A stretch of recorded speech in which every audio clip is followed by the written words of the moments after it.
Good afternoon, folks. Welcome to After Hours, where authors go to unwind. I'm Tim Mendees, and today I am joined by fellow scribe, Christopher Murray Hultman. How are you doing, mate? Hey, yeah, I've got mine here. My very funky tankard. Yeah. Yeah. I wish I had one too. I wish I had one too. Actually, I've been looking at. I was back in the day. I was looking to get one. Yeah. Like from Clarecraft Design, which is over, I don't know, somewhere in England. I don't know. They do only Discworld stuff. I know them. Yeah. I know them. Yeah. Yeah. But I've got loads. I've got loads of tankards and things like that. I used to go to a lot of medieval reenactments and that kind of stuff. I used to do pirate reenactment as well. You know, golden age of piracy. I was actually in a pirate band. Oh, okay. Yeah, which was fun. Now, you just showed me a minute ago that you're actually drinking one of my favorite beers. Yes, not sponsored, but shout out to Blue Moon. Oh, I love that stuff. I love it. I first discovered it in of all places, an Irish pub. Yeah, I have no idea. Yeah, I've no idea why it was in an Irish pub, but and I think it's made in Milwaukee. Yeah, which is where my family hails from where we come from. Dharma country. Yeah. We come from Racine, which is about half an hour south of Milwaukee. Right. Is that in the woods? No, that's not in the woods. It's a not harbor. The wood bit. Ah, no, it's right. a harbor town. Cool. It's a harbor town, so it's right on Lake Michigan. Yeah. And the area has kind of been in the news lately because Kenosha is like the neighboring town where that guy was shot 7 times. Yeah. I think we've all seen that, haven't we? Yeah. Yeah. So a lot of nothing has come to Racine yet, but I mean, there's always a chance that it might migrate. Yeah. So we'll see. Yeah. Isn't the wrestler the Crusher from around there? Yes, he's from that area. Crusher. Because he was famous for carrying the keg on his shoulder, wasn't he? Yes. Doing that, what is it, Mr. Saloon or something, which was a thing in Wisconsin, isn't it? It's like you have to be able to do the polka and run with a keg on your shoulder and stuff like that. Yes. Polka music is well famous in the Wisconsin area, even, because they mentioned Kenosha in Home Alone, because the polka band that she hitches a ride with in the end, the last kind of bit before she goes home. I haven't seen it since it came out. So John Candy is a polka band leader from that area. Cool. Yeah. It's It's as soon as anybody says it, I just think of the polka. It's just one of them places, isn't it? Otherwise, when it comes to culture, Racine is only really not. I mean, because it's a manufacturing town, so they like Johnson's Wax and everything like that. Yeah. But otherwise, cultural wise, it's Bird on a Wire with Mel Gibson and Goldie Hawn takes place in Racine, and I've got that VHS tape somewhere. Richard Gere's character in the Mothman Prophecies is from Racine, and it's only mentioned when the Mothman calls him on the phone. Right. Because the thing is that, like, Milwaukee, I mean, you've got Robert Bloch's from around there, isn't he? Yes, actually, the Lovecraft had a lot of, because and August Derleth as well. He was farther north in Sauk City, so that's further north. But there was a lot of because Derleth was kind of like Bloch and all those guys kind of came in contact with Lovecraft through Derleth. Yeah. Or the original Circle, because Frank Belknap Long was around there as well, wasn't he? Yeah, I'm thinking that he was, actually. I'm not really sure, but And then you had the Texas contingent. You had Robert E. Howard and Lynn Carter down in Texas, didn't you? Yeah. And then, of course, you have the people from there are a couple of English people too. Yeah. We talked about that in our our pre-Lovecraft roundtable chat that was not recorded, but it should have been. It was a good laugh. It's a shame one of our participants couldn't make it, could he? But we'll definitely be doing it again. Yes, absolutely. It's Ramsey Campbell was who we were talking about. Yeah. He was like my local guy because he's from Merseyside. actually the Cheshire side of Merseyside. So yeah, The yeah, only he thing was I know, kind of. the only thing I know about Merseyside is that this train doesn't stop at Merseyside, which is a song by Ian Prowse. Oh right, He was in a band called Pelé and Amsterdam. right. That's And what I'm. Yeah. his, No, I mean, yeah, yeah. If you want to know about Merseyside, Ramsey Campbell did a spoof of Lovecraft's Fungi from Yuggoth. He did it with his like Brychester mythos mhm. the same way, called Mushrooms from Merseyside, and it's all humorous limericks. It's great fun. It's yeah. In fact, Yeah. you've got didn't you show me last time? You've got the Visions from Brychester. Yes. It's Yeah. in the appendices at the back. Oh, okay. It's Yeah. one of the curios in the back, along with like some early drafts and stuff. Yeah, Yeah. it's well worth it. Well worth a read. Yeah. Yeah, because I've only read the Glacky story in it because Ramsey Yeah. Campbell told me to buy the book. And Of course I he wrote him a letter, and I said, I wrote him a letter because I'm working on, I have a work in progress, which is like a young adult horror fiction set in Wisconsin. And my idea was that I wanted a Lovecraftian character or Yeah. an elder thing, an elder god, and I didn't want to steal any of Lovecraft characters. So I took something that was similar to what I needed and came across Glacky, and then I just sent an email to Ramsey Campbell asking, "Hey, is it okay if I, plagiarize Yeah. your slug?" Yeah. I love Glacky. He's great. And he said it's fine, but you need to read Visions from Brychester first, because that is kind of like how I wrap up the whole Glacky story. Yeah, Last Revelations is great. Yeah, really and he was good saying, one. like, so, and that might change the way you want to portray. Yeah. Well, obviously, you're going to need to read the first one, the first Glacky one, which was Inhabitants of the Lake. Yeah, I bought that from Dark Region Press. I think they have like a reprint, or if they own Yes, they did. Yeah. I mean, I've got the drugstore Indian ones, which the same as your Visions of Brychester, with the French flaps. Beautiful books. Yeah. I think the Visions from Brychester is from maybe Orbit or something. I'm not Oh, really right. sure. It's the same cover as the one I've got, but Yeah. then again, we got different publishers over here to what you will have over in Sweden. Yeah. Yeah. No, this one was purchased from England, actually. All right. Yeah. Because Sweden, Fair enough.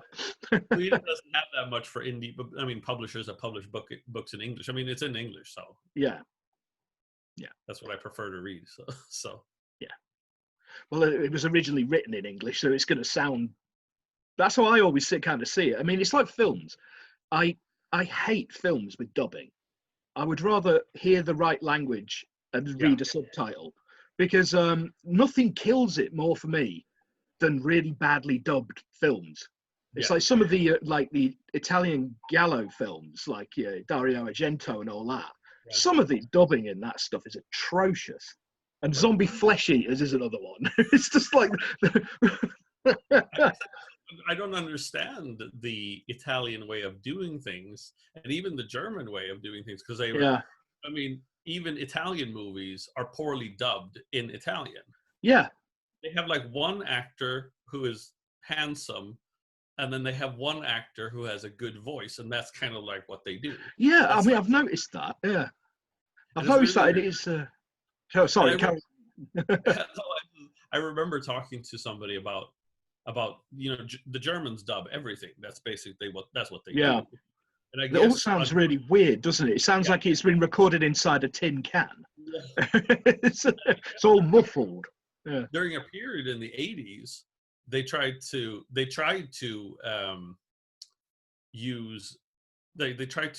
stop the dubbing. They wanted to do the original voices, but I guess the women, especially when it came to like Mel Gibson movies, they didn't find that Mel Gibson's real voice was sexy enough. I can see that. That's brilliant. I think the weirdest thing that I've ever seen when it came to dubbing is I stayed in Estonia, in Tallinn, many years ago. I love Estonia. I just find that that's like a wonderful country to visit. It's somewhere that's on my to visit list. Yeah, I've done you quite a should. lot of Eastern Europe and all that, but that's one Yeah, I've never been to. Tallinn is amazing. We went to Riga too later, but that's a lot like old Russian. Like Yeah. Estonia is kind of like its own entity, and that's kind of amazing. But we were watching Estonian TV at the hotel, as you do, Of and course. Yeah. and we found that they also dubbed some things. They dubbed, not everything, but they dubbed TV shows and movies as well in Estonian, but they only had two actors.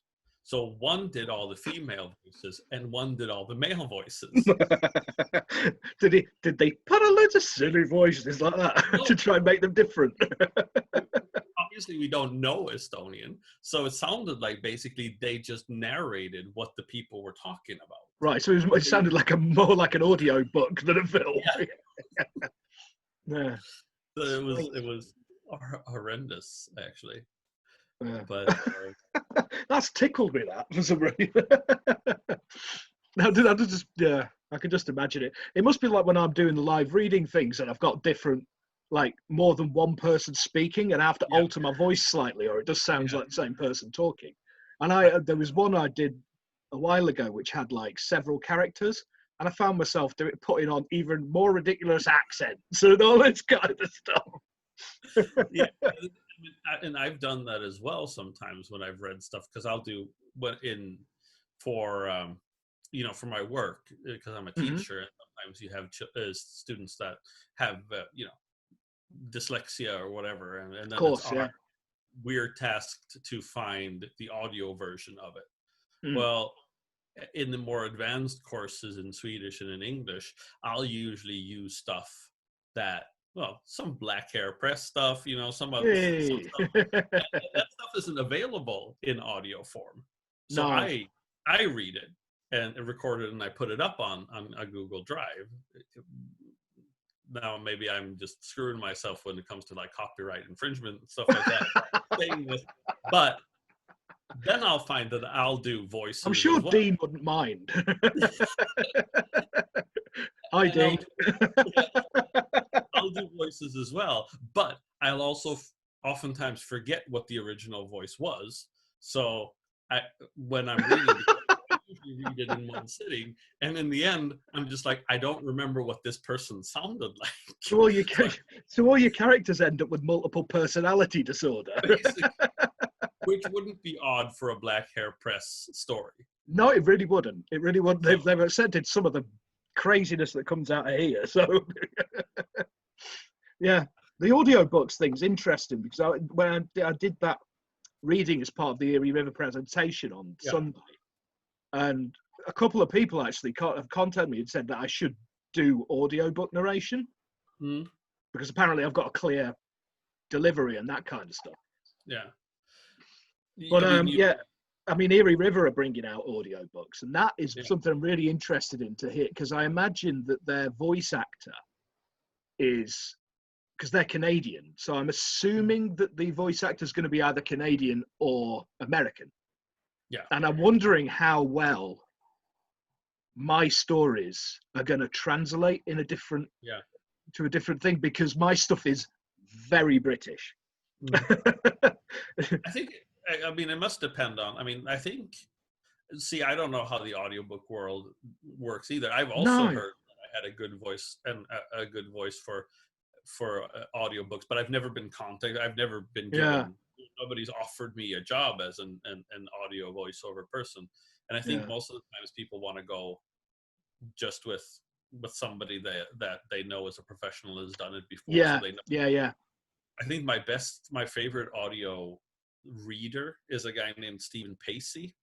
He's a British musical artist from the beginning.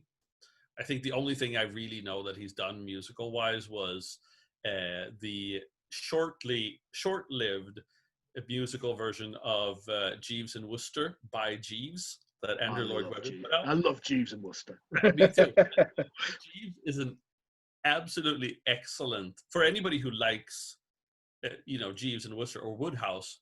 But if you like cats, you're not going to like Woodhouse. I'm sorry, but it's Nah. not going to work. I mean, and I think it is because it's so British. Hmm. I was Yeah. raised on Woodhouse and raised on Yeah, Hugh me Laurie too. Yeah. Fry as my Woodhouse or Jeeves and Worcester. Well, I've actually got the box set of that over here. I actually watched it not long ago, and it actually coincided when I was watching it with the Black Hair Press. They did the 2020 anthology, Yeah. which was all stories set in the 20s. And my story, What the Butler Saw, is Yeah. my answer to the question that nobody ever asked: what if Woodhouse and Lovecraft had collaborated? There you go. So yeah, so there you go. Yeah. Yeah, no, I mean, I love that. And I think, and I mean, Pacey is so good because he will create very believable, but I think it's because he's a musical artist. I think he puts out very believable voices, and he also remembers what their voices are supposed to sound like. That's always a positive in a voice actor. Yeah, well, my accents tend to slip. I tend to start off a sentence with it there, like, "Oh, how are you doing, me lover?" And by the end of it, I'm back talking like this, So I find it difficult to remember because obviously if you just read it, by the seat of your pants, you don't know what the story is like, and you don't know who's saying what. So I've been taught continuing with one voice when it's actually somebody else speaking, right, yeah. and that I mean, becomes I've really I've strange. only done my own stuff so far, but Yeah, I am doing something. I am doing some stuff for somebody else. I might actually be recording it in a bit. I can't really say too much about it, no, um, but yeah. So that's going to be interesting because I did give it a read, but obviously it's not written to the same rhythm that I speak. no, Because I think every author, the way they write is dictated by how they talk. Because yeah, to a degree, I mean, to a degree, I obviously, think, yeah. I mean, because I mean, if you use a certain type of phrasing in your daily life, yeah, it's going to come through in your work, isn't it? I just think yeah, that's yeah. sort of stands I've to always reason. I've understood, I've realized that most of my work, and at least the way my characters speak and the way they think, is very sarcastic. They have a very sarcastic tone all the Same, time. yeah, And same with me. But that's that the, comes from the love of Jeeves and Worcester and British I humour, think it is. I because we think it are is. the sarcastic. Yeah, because I mean, when I started reading, I mean, the first books that I really remember reading, apart from like Enid, Blyton and Yeah. stuff like which was like how I fell in love with like fantasy and I guess horror, which is kind of Hmm. like what mixes. I mean, the first things I remember reading are Macefield, the I think it's the Midnight Folk and Box of Delights. Oh yeah, yeah, British, they're from the 20s. yeah. Uh, Yeah, it's ringing a bell now. Yeah. yeah, and and Graham Greene Oh and yeah, Woodhouse, and they all kind of characters have that kind of sarcastic tone and yeah. very much like inner monologue that you I mean, follow. yeah, but I mean, you see it again, like say about the horror, you see it in that. I mean, Campbell is incredibly sarcastic. Yeah, Arthur Machen, the yeah, old Welsh wizard himself, his stuff is loaded with satire and sarcasm. yeah. I mean, I love the episodic novel he did, The Three Imposters. No, I actually haven't read that. I think the last thing I can remember reading must have been the Wendigo, right? He wrote the Wendigo, right? No, that was Algernon Blackwood. Okay, that's Blackwood. Yeah, Okay, which same sort of great God, same era, same kind of thing. He again very sarcastic. The yeah, Wendigo's Great God great. Pan, Great God Pan is Yeah, Mackin, Great right? God Pan is Machen. Yeah, one of my favourite books. I love Yeah, that. and I'd Marjorie. actually read that as a kid, and I was just like mind blown by it because I'd never read anything like it, and No, it was from that I discovered uh, Lovecraft and Clark Ashton Smith oh, okay. and people like that. I do have a little bit of a hard time with Clark Ashton Smith, actually. I'm not Some really of it sure. is very, very purple. Well, I mean, I really wanted to like House on the Borderlands, Mm, but it just doesn't. There's something. and I don't know what it is. I might have to revisit it, and I might have been too young when I read it. The thing But is with Smith, you're better off with his short stuff. yeah. And I mean, because a lot of his Hyperborean stuff is great, but I prefer his mythos stuff.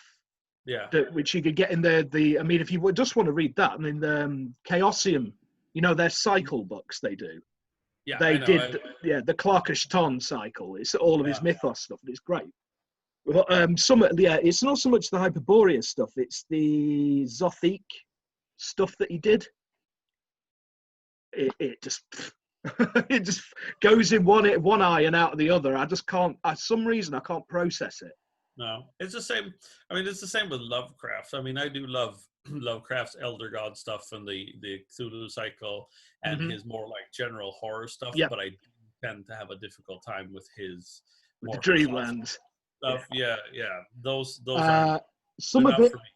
Yeah, some of it, the later ones in the Dreamlands thing, like Silver Key and Dream Quest, which carry on the Randolph Carter story, they're great. But Polaris and The Strange High House in the Mist, No, it doesn't. The thing is, I'm not a fan of Lord Dunsany. No, me neither. I do, and like with Smith, I so wanted to love Dunsany, and I bought Gods of Pangea. Pagana, yeah. I did the same thing. And it's still on my shelf, and I think I read maybe 4 or 5 pages. Yeah. And I'm just like, I don't know. This isn't. I can't get into it. No. But I just can't get into it. So I've given it my partner. She collects fantasy novels and all that. It's like, here you are. Do you want that? A gift. It's just like, oh, I want it. It's I mean, it's crazy. I mean, I was going to say about sarcastic writers. Uh-huh. I mean, I really love M.R. James. Yes. I mean, next to Lovecraft, M.R. James must be my favorite horror writer. Right. And he's unbelievably sarcastic. And I believe that in a lot of my writing, when the author, or me as a narrator, or the author, I'll often make comments. Yeah. Like M.R. James will do. Is like, when I remember, I think it's the Mezzotint, when they talk about golfing. Oh, yes. Yeah. He mentions that the characters are going to talk about golf, but I don't want to bore anybody. Brilliant. Yes. The other thing with the sarcasm is I tend to do it all the time and not even notice I'm doing it. I don't even realize I'm doing it because it's just so much part of how it's like, as well as Woodhouse, I grew up on the Carry On films, and all that, and Hammer Horror. So that ends up in my stories, and I sometimes end up with like the absurdities of like Kafka as well. And it's just because it's stuff that I read or watched when I was a kid that's been assimilated somehow. Yeah. Speaking of your books, you've just had one out, haven't you? Yes, I just released my first book. Was the first book that is released. I wouldn't say it's not the first novel that I've ever written, but it's the first book. First one. Yeah. I've got the same thing. I've got 2 novellas coming out later this year, but I've got like 4 before that I wrote before, and they've been out for submission for about 8 years now. Not so they've just been out. I mean, sometimes novella submissions and novel submissions can just take an age, man. And I think I was lucky in this case because I sent it to. The deal was that once it was done, and I actually had it professionally edited, I paid for the editing cost.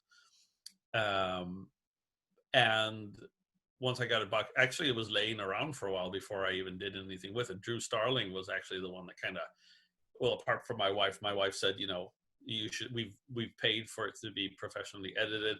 That's not a small fee in any no, as any indie writer knows, and a lot of indie writers choose not to do it because the fees are so high. Well, I can't afford it at the minute. It's No, something I will do further down the line when I can afford it. It's at the and, minute. and to be fair, I mean, we were in the process of taking out a loan for something else Mm, at the time, um, that we needed to be done with a house or whatever it was, and we just like, throwing in that grand scheme of things, it was a small sum. yeah, So just add those, that money to the pot, um, and we'll use that money to, it's an investment. of course it Uh, is. Yeah, it's like but advertising as well, isn't it? It's all these yeah, things that need to be done. But the thing is, yeah, I'm trying to learn how to do as much of them myself as yeah. possible, because basically I haven't been in work since 2012 Mhm. because I developed a spinal condition which took my legs out.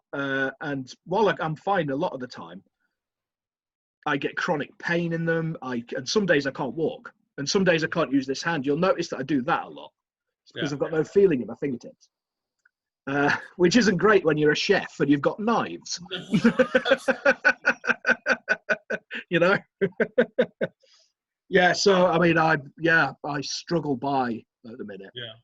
And I So mean, there are tools that you can use. I think Pro Writing Aid, which I invested in and had for a couple of years before I let it lapse and just never, yeah. continue the subscription. That is an awesome tool for writers Which because one's it'll that? Pro Writing Aid is you Oh, I've pay, never I heard think. of it. No, No, I've never it's heard of it. uh, a lot of people use Grammarly, I and do. that's, yeah. Yeah. Grammarly is fine, but Pro Writing Aid, I must say, and we're not being sponsored by Pro Writing Aid in any Or Blue Moon. or Blue Moon. And it's just great because what it does is it doesn't only check your grammar, but it also checks the passive voice. It checks stickiness of Mm, your text.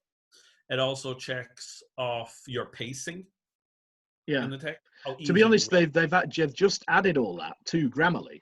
Yeah, but Pro Writing So, Aid works with Scrivener, which is the program I use to write, right, and it saves everything in Scrivener, so I don't have to export it to anything. right. Now, see, I use Open Office, Yeah, so yeah, I have to copy and paste, but yeah. it's not exactly difficult. So, No. And Scrivener was also an investment that I did, yeah, and luckily enough, there was a 50% sale for anybody who had been part of National Novel Writing Month.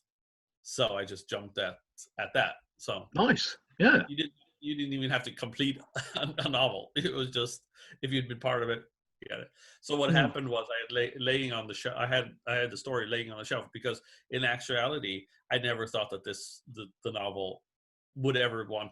I didn't think anybody would want it because it's kind of odd. Um, Well, I think that about pretty much everything I write. I've got a massive inferiority complex, and I just can't believe that people appreciate any of the crap that comes out of my head. yeah, and I get that, and I struggle with that too. But Yeah. what with this story was like it's like, where does this belong? Where could it find a home? Because on the Yeah, one because hand, I read the blurb on it. It calls it like a shoot 'em up crime kind of caper yeah, thing, isn't it? and that's really not what it is. Oh right, I was going off the Breaking Rules website. I know, but I I did mean, my homework. You see, yeah, created a blurb that will get as many people in. of course. and and in one way that is what it is. It's a crime story with noir overtones about a detective that, there's a massacre and he has to try to solve it, and there's several massacres where somebody's you and not only do you have like a crime family or a criminal organization that he's trying to get to the bottom of who they are or who it is. He only has the name of it. At the same time, there's a vigilante that is like seemingly doing the same thing, Mm. but they don't know what it is. They don't know if it's another crime family then they don't know, or if it's somebody trying to help the police. But the thing is that this vigilante actually is, he's kind of like a Batman figure, but he has a Right. mask. Yeah. And the mask is, as it says in the blurb, it's a terrible mask of fear, but it actually has magical powers. It's imbued with magical powers Oh, that cool. those who are evil will be, it's actually based on the Face. Have you ever heard of the Face? Yes, I have. Yeah, it's an old 20s 20s. superhero. Yeah, 20s, I 30s remember that. superhero. Yeah. And it's actually stolen straight from the Face. Yeah, and So Fallout did a pastiche of it with the Silver Shroud, didn't they? okay, Oh, yeah, I've in one of the Fallout video games. Yeah.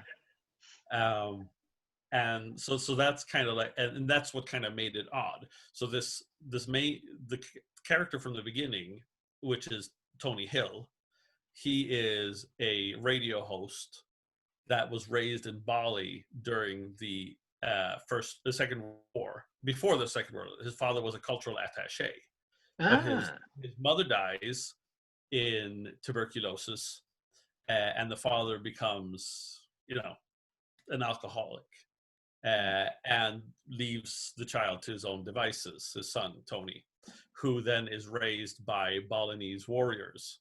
Nice. And Nice. that's kind of how he becomes, he gets Badass strong. vigilante type, yeah. Yes, Yeah. he can use the weapons.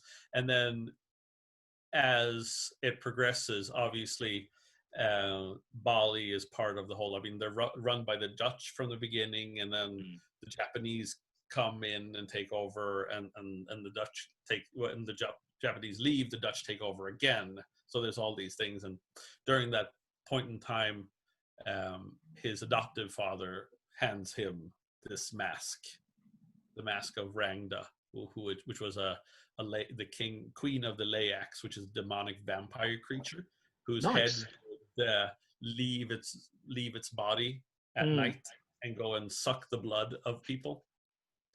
So that sounds great. So when I was done, and I felt like, well, I'm just going to self-publish this. Yeah. Because no way a publisher is going to want this book. Not because it's poorly written or because it doesn't fit anywhere. Yeah. It's just like, who would want to have because the age of Dickens and Carr and supernatural detective stories is kind of over. Yeah. Yeah. So the thing is, I mean, one thing, Breaking Rules they're very diverse in what they take. Yeah. Because that's the problem I have with some of my stuff, because some of it doesn't fit anywhere.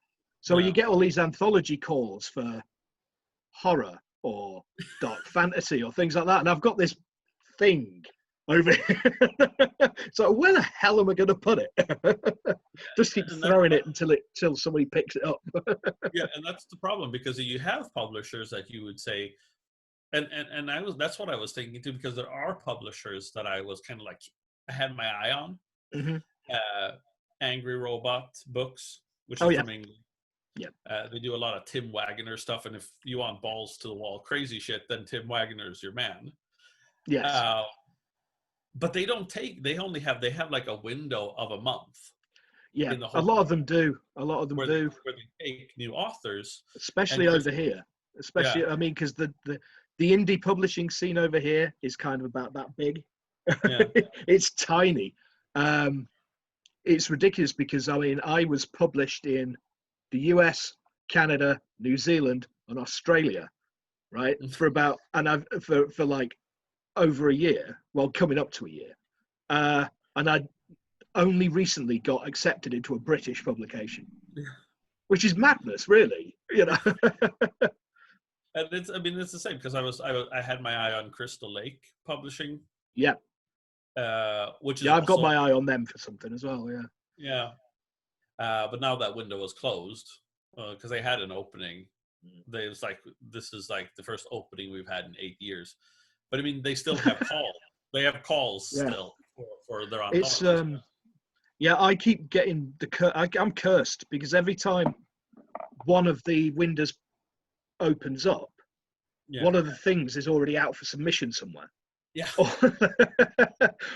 Or I just have it, or I haven't got something that's quite the right length.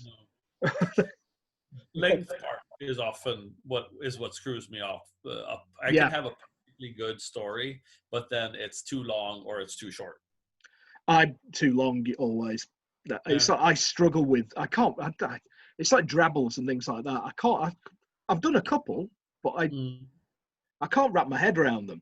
It's just I mean, you can hear me. I talk a lot, and I'm a complete pantser as well. I never plan, so No. I just start writing, and before I know it, it's a novelette when it was supposed to be a 500-word flash piece. I mean, and I'm totally the same way. I mean, I try to plan. I've had like stories like said, okay, this is the plan. This story I'm going to plan from the beginning to the end, but Yeah, that never no. happens. That never happens. But the deal was, and another publisher that I had my eye on was Dark Region, but it doesn't. I Oh don't. yes, I have a hard time seeing that Dark Region that they actually accept. I don't think they accept unsolicited manuscripts. No, No, because I think I've I've looked. I did a thing a while ago, and I actually found some really quite useful guides to publishing houses, but so many of them don't take unsolicited manuscripts, which is and a pain in the and arse. I did. I mean, I've sent into anthologies for Dark Region, been rejected, but I have one that's still out that I'm still waiting to hear back from. Yeah, I have as well, actually. It's called. Was there Survive the Night? Yes, that's the same one. I'm still out for that. But that was kind of, wasn't there like a contest like bolted onto that as well? It's the same. They call it a contest because Yeah. they only have so many unsolicited authors that they take, and then they have That's like what I thought, because I mean, to me, I was reading the Yeah. guideline, and it was just like, well, that's just a normal anthology call. I don't Yeah, understand why it it's is. a competition. No, and there's a lot of stuff about. I mean, we're not gonna say anything about Dark Region Press, but there are things that have been said about them. I find them to be perfectly fine. I've never Uh, worked with them.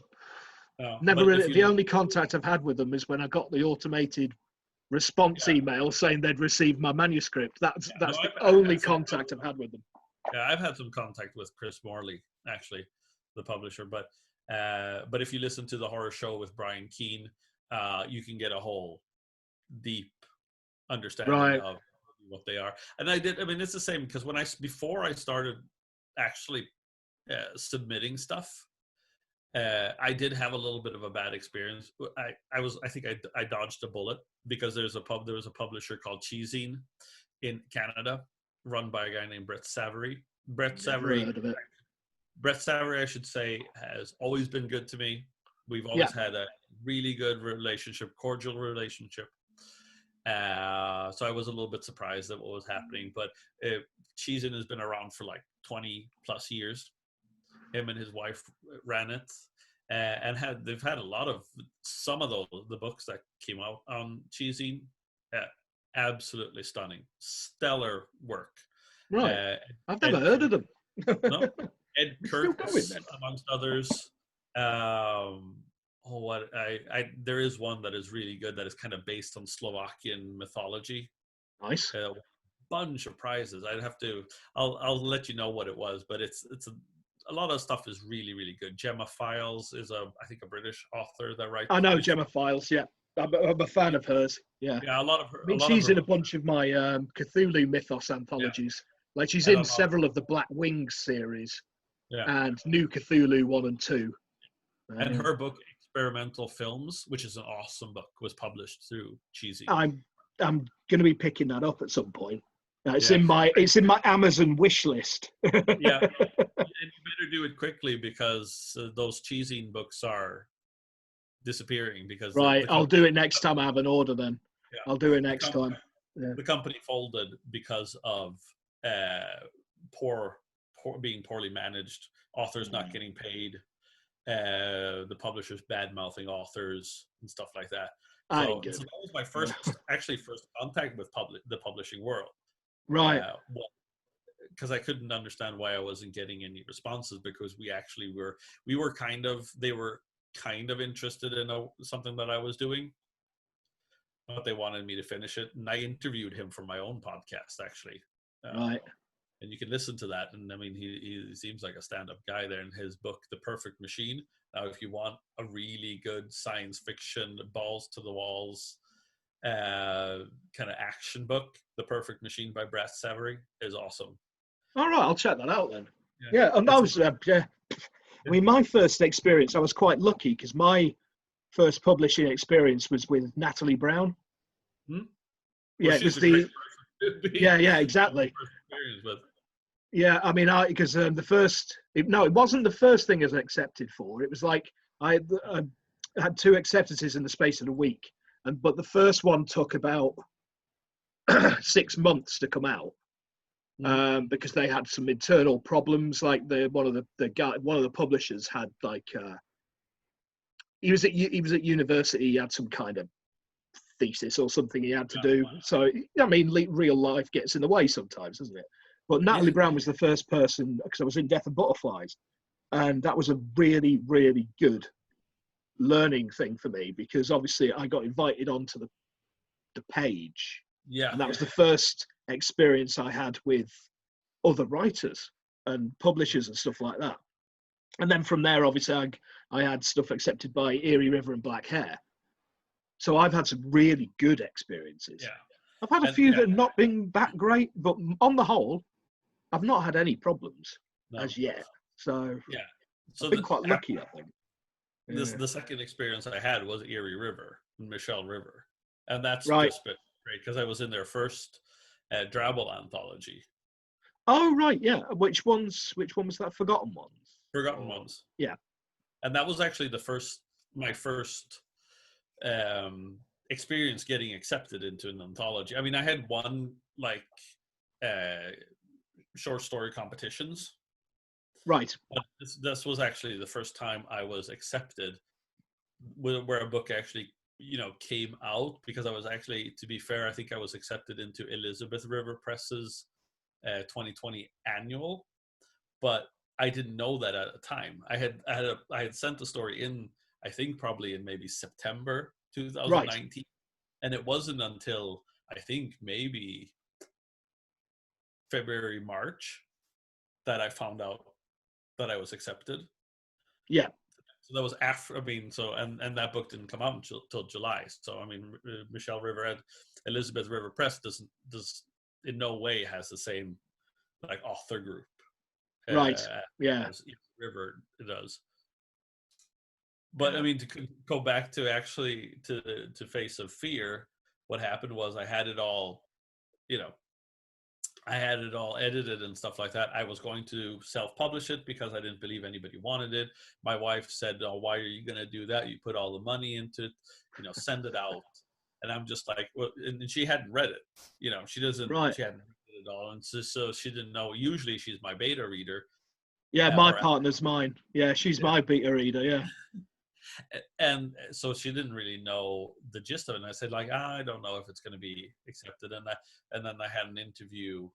I interviewed Drew Starling, and we talked about it. And he just like, yeah, you do what you want. I mean, your wife, she has her opinion about that, but I think that do your thing. But I still somewhere deep inside, I think Drew kind of also, with my wife and Drew, kind of saying 2 different things, but Drew was still saying, give it a shot. I just like, yeah, I'll give it a shot. I'll polish it up. The thing is, you may as well, because you've got, what have you got to lose at the end of the day? I mean, we all get rejections. We all do. Absolutely. I mean, it's like made me laugh a while ago. Zoe Zoltan, the writer, on one of the Black Hair things, somebody was saying that they'd had something rejected, and Zoe posted up saying, "Yeah, being a writer and not expecting to get rejections is like being a boxer and not expecting to be punched in the face," which tickled me. That made me laugh. I saw that, and I think that, and I know I talked to Dave Green about that as we were setting up our latest podcast, that that attitude that you see with some writers, and I think that particular writer had that kind of attitude, that it seemed like a lot of things, were I mean, getting I just don't mention them. I rejected. mean, yeah, I mean, I don't mention my rejections. I mean, there's No, nothing to be gained by it, to be no, honest. I no. mean, what are you going to gain by it? I mean, I don't. I just, to be actually, I mean, the stories that have been rejected 2 or 3 times, they Yeah, end up being some of my better ones because they've been through several different drafts. Because as soon as it comes back, I sort of go, right, there's obviously something not right with it. Let's give it another draft. I just send it to somebody else. Yeah, I do if they're ready. Yeah. I usually don't, because usually what I get is it doesn't fit this anthology. Same. And Exactly. Yeah. I and always then get ones that say, we loved your story, but. yeah. And then I feel like, well, if then obviously, and I have gotten my share of comments where it says like, yeah, you maybe shouldn't have started the story this way, some actual feedback. It's But very it's just, rare. I've had feedback. yeah. But when you get that one, then I kind of like in my own mind feel, well, this is good enough to be sent somewhere else then. Yeah. Yeah. Yeah. But Yeah. what happened? Well, what happened was when I wrote a query letter, I had started interviewing several authors from Breaking Rules. That's how I got introduced to them. I think the first one I talked to was Aaron Lebold, or Oh, Lebold, yes. who a great guy, been through some shit, and you can tell that his writing really, really reflects that, and I think that's why it's so true. But I talked to him just like and I think this author world is so great that way, because I asked him, do you have anybody else that you think I should interview? And he's just like, yeah, you can talk to Jennifer Gordon and Alison Hubbard. Yeah. So I had them on. So all of a sudden I have this kind of like, I'm dipping into the Breaking Rules pool that Breaking Rules at that time, when I talked to Aaron Lebold, it was not a company that I was familiar with, because they weren't making any kind No. of. I mean, I found them, again, I found them completely by accident and sent something on spec just for one of their magazines. And Patty from Breaking Rules got back to me and was like, yes, love it. Yeah. Here's some other stuff you might want to send to. So, and after this, I think I have some information for you about that stuff, because I talked to them last week. Oh, yeah. About those. So I have some information for you that they wanted me to pass along to you. Oh, cool. And I mean, the thing, so then I started looking at Breaking Rules, and I'm just thinking like, it's so diverse. Yeah. And they're called Breaking Rules, and if anything, my story breaks the rules. So, and then at the same time, Crystal Lake had their open call, so I was just like, I'll send it out to both of them. I'll send it out to Crystal Lake, and I'll send it out to Breaking Rules. Now, Crystal Lake, they're opening in July 1st, I think they opened. So I actually sent it to Breaking Rules first, like 2 weeks in June. The 2 last weeks in June, somewhere around there. 3rd week of June. I sent it in. 4th week of June, I get a letter from Christopher Clausen Rule saying, you know what, we're accepting your story. Here's a contract. They are incredibly quick. Yeah. And they are. Yeah. Yeah, and I didn't even send 3 chapters. I sent the full manuscript. Nice. And so I didn't even have to send it to Crystal Lake, because I signed it. I'm just like, I'm jumping on this deal. I'm not waiting to submit to Crystal Lake and then risk them rejecting, taking. This is it. I mean, this is it. You've somebody hands you the branch, you take it, don't you? Yeah. Cool. What I'll say now, while we're talking about it, for you peopleoids out there, if you want to get a copy of the book, you can get it on Amazon at getbook.app. Face of Fear. There you go. There you go. And that also is the rest of his stuff on Amazon is viewauthor.@/C_Mary_Hultman. Yes. And there is also this, which links to all of his other stuff. Yeah, and I think it's like the my most well kept secret, or actually not so well kept secret, Linktree. I don't understand why people don't use it more, because I've never oftentimes heard when of you it. send stuff into an anthology, you can only use one. Some will say you can have Yeah. one link of your choice. So why not have Linktree? Because if you go into Linktree, you'll find my Goodreads, my Amazon, Yeah. my YouTube, if I had it, my podcasts, my personal webpage, my Twitter, my Facebook. Nice. I'm It's going like to one look of those, into it because I'd never heard of it. I've never heard of Linktree. I think I think it was it Katie Bennett maybe that had a link tree that I just like, what is that? And I clicked on it and it went to all these places. I'm getting that. I can't remember. I've never heard of it. I mean, I've never seen it either until you, when I asked you about links today. That was the first I'd ever heard of it. Yeah. Yeah.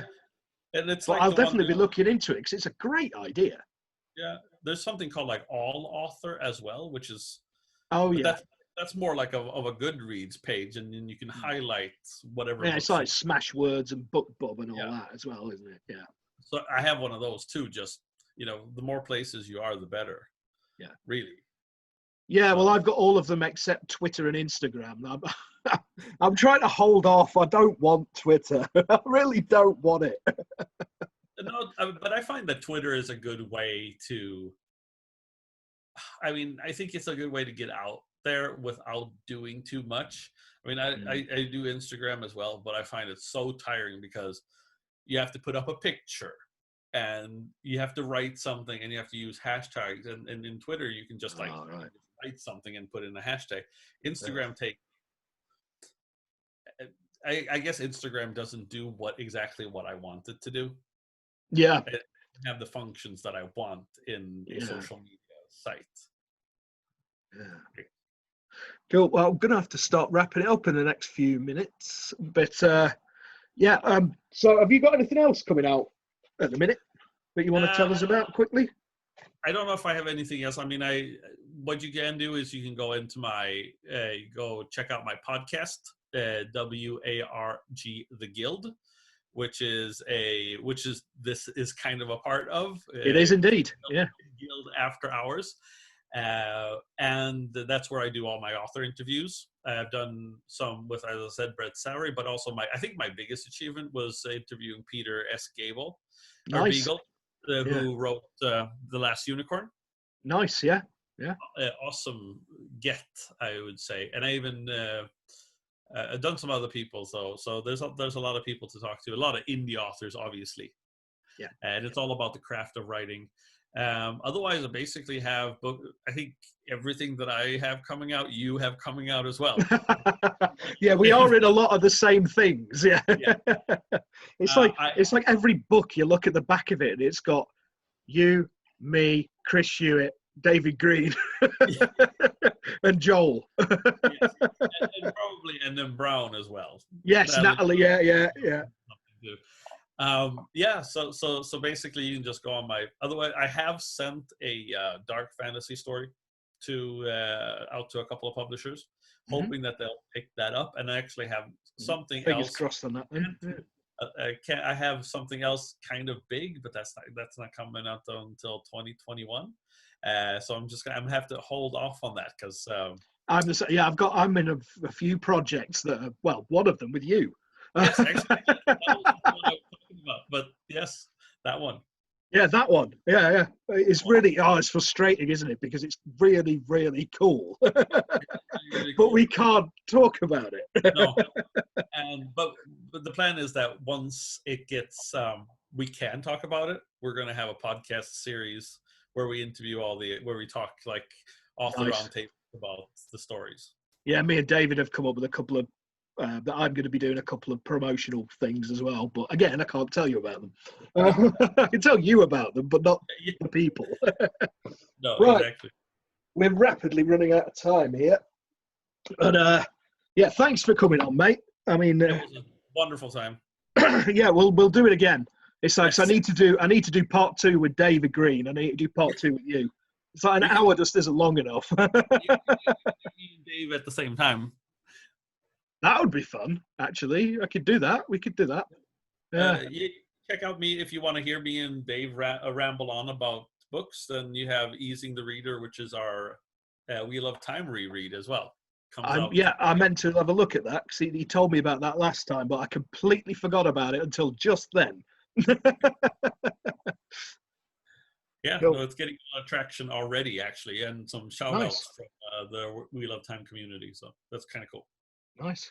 Well, yes, if you want to keep up to date with what I'm up to, it's timmendeswriter.wordpress.com. Yeah, and as you know, this is a series, and you're probably watching it on YouTube now. So if you are, hit subscribe and like. If you want to comment, I will answer them. I'm sure he'll probably answer them as well. And also, this will be going out as an audio on the podcast. Yes. Which is part of this man's guild podcasty things. Yes, exactly. After hours, you can check it out there. You want to listen. And I added some pub noises. I don't know if you've listened to it, but there's pub noises in the background. I like it. I really like it. I want to. Yeah, I really liked it. Thought it was a great addition. Yeah, and my brother wrote the music. Yeah, which is great as well. Yeah. It's like what you need to get in there in the background for the truly British, authentic British feeling is somebody go, "Did you spill my pint?" And then a fight break out. Are you looking at my missus? Biff. I mean, I think you want rabid soccer fans as well. Yeah, that's the one. Yeah. Screaming Chelsea in the background. Yeah. Yeah, that's about right. Yeah. And then, hey, look, get in. Somebody walks in with the wrong team colours on. Yeah. I don't get it. You don't get that kind of crap with rugby. Well, you'd get it with football, and you'd think it'd be the other way around. But it's. I'm not a big football. I mean, I'm not. So I'm not. I don't get it. It's like, yeah. Years ago when I was working in a restaurant, I had to. There was a girl. You know the stereotypical thing of women always having to ask their boyfriend what offside is. Yeah. Well, I assume yeah. I didn't know. I had to ask one of the waitresses. So, Jane, what the hell does offside mean?